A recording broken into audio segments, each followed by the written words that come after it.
นิทานคุณลูกนางอ้วตอนเท่าคุณลูกยกขบวนไปโอมนางอ้ว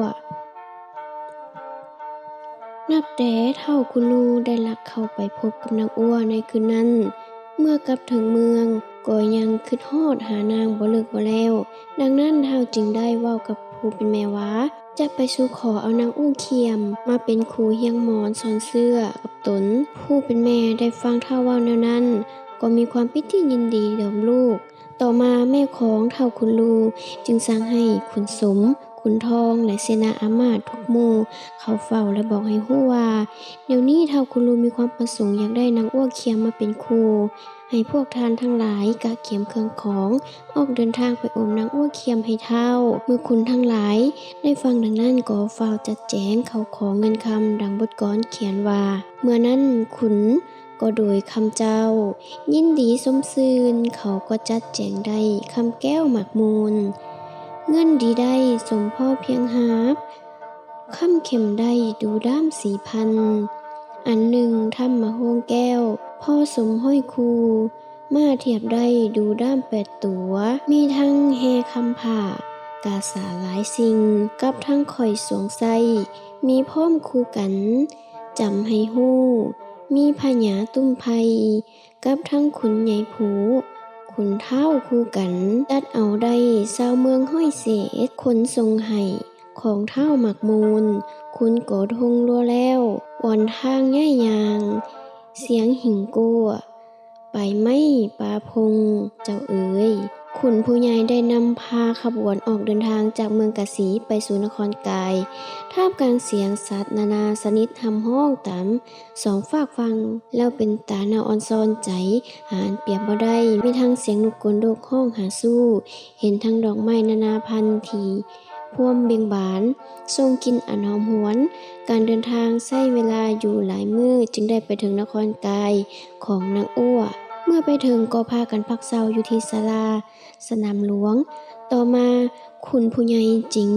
ได้ผัดเปลี่ยนเครื่องนุ่งมีแหวนทำโฮงศพซิมือดีแล้วก็เข้าไปเฝ้าพระนางคำพันธ์แม่ของนางอ้วคุณจึงกล่าวคำถามข่าวสุขทุกข์ซึ่งแม่ของเท่าคุณลูฝากมายื้อยามถามข่าวพัสหายทั้งพี่พร้อมกันนี้ขุนก็ได้แจ้งจุดประสงค์ในการเดินทางมาหาในเธอนี่ว่าคุณลูจอมหัวพระบาทพายพุ่นคิดใครได้จอมซอยมิงเมืองดังนั้นแม่ของเท่าคุณลูจึงจำให้พวกตนนำบรรณาการมามอบให้ขอจงได้กุณาโพดภายฝูงข้าทั้งหลายในเถินขอให้เกาะกายเกี้ยวเป็นพึ่งเพียงเดียวฝูงข้าก็สุขย้อนสมพันธ์ภูวนาถขอจงโพดขน้อยปางนี้เทื่อเดียวฝ่ายพนางทองศรีแม่ของนางอ้วได้รู้จุดประสงค์ของขุนที่เข้ามาเข้าเฝ้าจึงเว้าด้วยความนิ่มนวลอ่อนหวานว่าขอบใจที่พระสหายทางพุ่นพร้อมด้วยเท่าคุณลูที่ได้แต่งตั้งพวกทานมาโอมเอานางอ้วลูกสาวของเฮาแต่ว่าเฮาเองได้ตกลงรับการโอมการขอของเท่าคุณลางก่อนแล้วขอให้พวกทานทั้งหลายกลับคืนไปครอบสหายของเฮาว่าเขาได้เอาไปก่อนแล้วคุณสมและคุณทองได้ฟังดังนั้นก็ปากบ่ได้จึงขับลาแม่ของนางอ้วกลับสู่ที่พักแล้วก็หวนหมู่เสนาทั้งหลายพระนางคำพันธ์ได้ฟังขุนรายงานดังนั้นก็มีความเกี้ยวกดกดท่าว่าพระนางทองศรีผู้เป็นพระสหายลืมคำมั่นสัญญาซึ่งทั้งสองได้ลงไปอาบน้ำซาหัวพร้อมกันและไว้วอนอธิษฐานถึงพระอินทร์พระพรหมว่าเมื่อใดหากลูกเกิดมาเป็นชายหญิงจะต้องแต่งแปลงให้เขาเป็นคู่ผัวตัวเมียกันบัดนี้เป็นหยังจึงมาลืมทิมคำสัญญาสาบานอันนั้นแนวใดก็ตามพระนางคำพันธ์ได้บอกกับคุณที่เข้าเฝ้ารายงานว่าเฮาจักเต้าหมูสร้างอมอ้วต่อกันพระนางบอกว่าจะไปพนันลิ้นสาคอนเต้าควงไส้ให้พี่แม่นอมเมืองเมื่อฟ้าเบิงแนนขั้นวากกกแนนเกี้ยวสิขอโอมเป็นคู่กันนะเว้าแล้วก็สั่งให้คุณไปจัดแจงตามที่ได้สร้างทุกประการคุณจึงเฝ้าไปจัดแจงหีบโฮมเป็นการด่วน จนว่าเมืองกะสีปั่นเฟื่อนไปทั่วหลังจากคุณได้ห่างหากะเกียมเป็นที่เรียบร้อยแล้วซึ่งมีทางม้าตัวดีสร้างเผือกงานินสำหรับให้แม่เมืองและเข้าได้ขี่มีทั้งสาวทรงไส้ได้ประมาณ1,000 กว่าตกแต่งไปคองถ่าพยอดเมืองเมื่อได้เลิกงามยามดีเขาก็ทูลพระนางคำพันธ์ให้นำหน้าพาทางยกขบวนไปสู่เมืองนครกายอีกเทื่อหนึ่งเพื่อขออมนางอัวก่อนจะออกเดินทางพระนางคำพันธ์ก็สั่งให้ขุนเอกเป็นผู้อยู่รักษาเมืองถ้าหลังจากนั้นขอพาขบวนออกเดินทางซึ่งเป็นขบวนใหญ่ที่ขับคาหนาแน่นการเดินทางไปที่นี่ท้าวขุนลูมีความอบอุ่นใจหลายเพราะว่ามีแม่เป็นผู้นำหน้าเพื่อขออมนางอัวการเดินทางท่ามกลางภูผาป่าไม้และเสียงนกฮ้องพ้องบินเจิดเจ้ยไปมาเป็นเวลาหลายมื้อจึงไปถึงเขตด่านนครกายแล้วก็พาขบวนพักเซาในขณะที่พักเซาอยู่นี่คนของท้าวขุนลังที่อยู่ในนครกายก็เฝ้ามาไต่ถามกับขุนสมว่า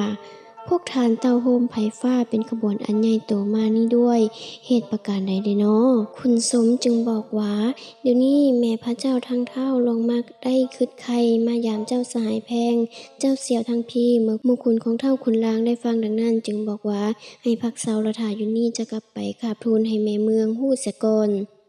ว่าแล้วก็ขี่ม้าเดินทางกลับไปเป็นเวลา3 วันจึงไปฮอดแล้วก็ขึ้นขับทูลให้พระนางทองศรีผู้เป็นแม่เมืองได้ฮู้ว่าเดี๋ยวนี้ทางเมืองกะสีได้นำขบวนภายเสนาอามาตย์และขบวนสร้างขบวนม้ามาถึงชายแดนของเมืองเมื่อว่าจะมาโจมตีเมืองนครกายของเฮาฝ่ายพระนางทองศรีได้ฟังดังนั้นก็มีความขี้โกรธโกรธาขึ้นทันทีจึงเฝ้าตีกลองเป็นการเฮกโฮมเสนาอามาตย์ทั้งหลายทั้งปวงให้เข้าเฝ้าโดยด่วนเมื่อขุนทั้งหลายเข้าเฝ้าจึงบอกกับขุน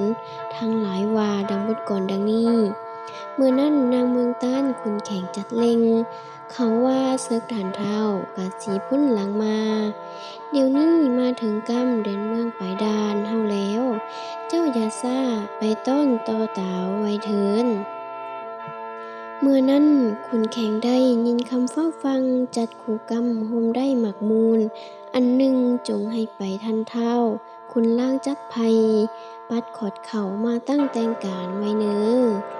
แต่นั้นหุ่มขาเสนาพวกภัยไหลหลังสร้างทางม้าหมักมูลด่าดีได้พ่อแสนขาดเคืองซุ่มไผ่พร้อมจัดได้4,000เจ้าเอ๋ยพอได้เวลาดีมีโซกพระนางทองศรีก็ขึ้นขี่ช้างเผือกนำขบวนออกเดินทางโดยจัดให้ขุนพลเป็นนายกองแล่นยามย่ายไปหน้าก่อนพระนางขุนแพงให้ระวังขัวพ่อมึนขุนเพื่อนให้ระวังซ้ายมึนปลายคุณล่างเมื่อขบวนเคลื่อนไปถึงทุ่งกว้างใกล้เขตชายแดนเขาก็เชิญนางเมืองอยู่พักเศร้าเขาว่าแต่นี่ไปควรใส่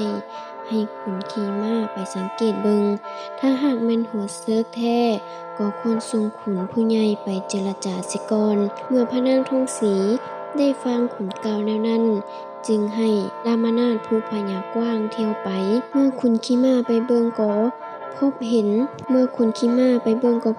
หลวงค่าท้าวคุณลูกขับคาหนาแน่นบางพ่องก็พากันเล่นม่วนสะอ่อนใจมีทั้งผู้บ่าวผู้สาวหลวงหลายพายมากแต่คุณก็เว้ากันแบบอวดสหาวซึกซ้ำนี่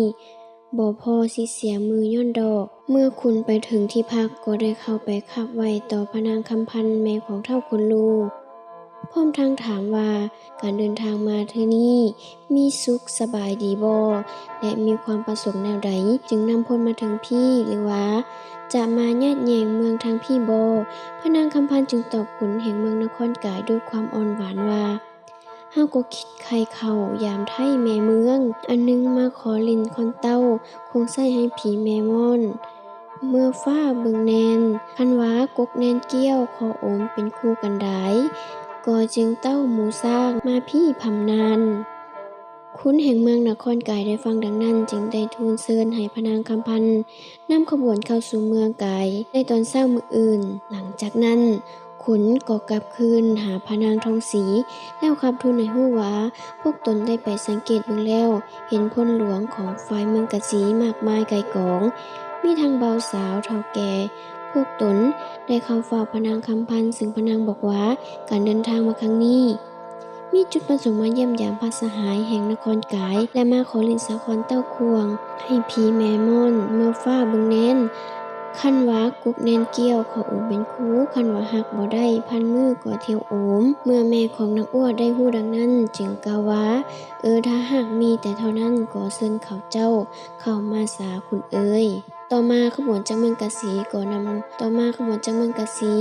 นำโดยพนางคำพันธ์และเท่าคุณลูกก็เคลื่อนเข้าสู่เมืองนครกายเป็นขบวนอันยาวเหยียดเมื่อเข้าไปฮอดนครกายก็ได้ถูกรับต้อนจากชาวเมืองด้วยข้าวปลาอาหารมาพูตามพิธีของประเพณี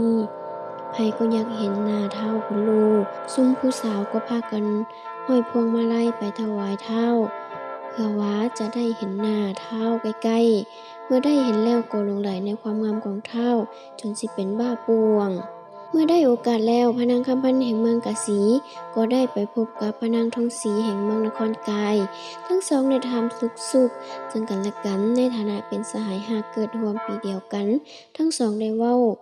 พวกเฮาล้วนแต่เป็นหมายคือเดียวกันแม่ของเฒ่าคุณลูได้หวนถึงอดีตเมื่อข้างทั้งสองลงอาบน้ำสระหัวรวมกันซึ่งทั้งสองได้ยกมือไหว้วอนถึงพระอินทร์ว่าถ้าเจ้ามีลูกน้อยน้ำมโนลำยิงคันเฮามีลำซ้ายปลูกแปลงเอาให้บัดนี้เสียสัจจานิ่งตัวตายดีกว่าสหายเอ๋ยพระนางทองศรีจึงว่าตนเองได้ตกลงกับเฒ่าคุณลางเสียแล้วแนวใดก็ตามแม่ของเฒ่าคุณลูได้ว่ากับสายหักว่าจะขอลิ้นสาครเต้าควงไส้ให้ผีแม่ม่อนเมื่อฟ้าเบิ่งแน่นคันว่ากกแน่นเกี้ยวขอโอมเป็นคู่กันแล้วขอให้สหายกะเกียมมืออื่นเศร้าลงตั้งควงไส้หลังจากตกลงกันแล้วทั้งสองก็อำลาพระจากกันไป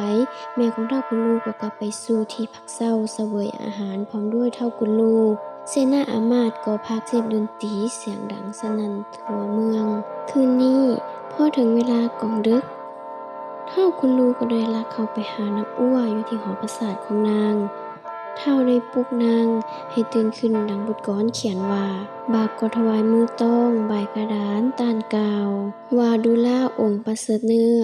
พระอวนอ้ายตื่นมาพี่ถอนให้พี่ขอจาต้านเมียขวัญของเพิ่นในแม่เห็นว่าน้องมีที่ซ่อนเหมือนหน้าบ่คอยแลน้ออันว่านางเนาห้องปางท้องผาศาสนางก็รับบ่ได้คะนิ่งเท่าบ่ลืมนางได้ยินเสียงเท้าว่าจ๋าตันเก่าก็จิงไข่ปองเยี่ยมเอาเท้าสู่ในมือนางเน่าข้อบาตันกาวสีแจมเจ้าองค์อ้วนจงพังบัดนี้ขุนล่างผู้ทำเว้นหินาศาสตร์มันก็มาหมักนองหมายเลี้ยงแม่เมือง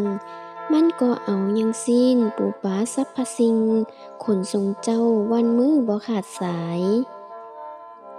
มันก็ขนควายได้เงินคำสัพพสิ่งมาเก่าต้านขอน้องคู่กันอันว่ามันดาแก้ววางเหี้ยมให้เป็นครูมันแล้วแม่ก็ท่านแห่งน้องไปต้านเก่าถามบัดนี้แม่จักเอานางให้คุณล่างเป็นครูกันแล้วสองจงท่องสืบสร้างไกลกว้างอย่าเคืองบัดนี้น้องก็ยอมือไว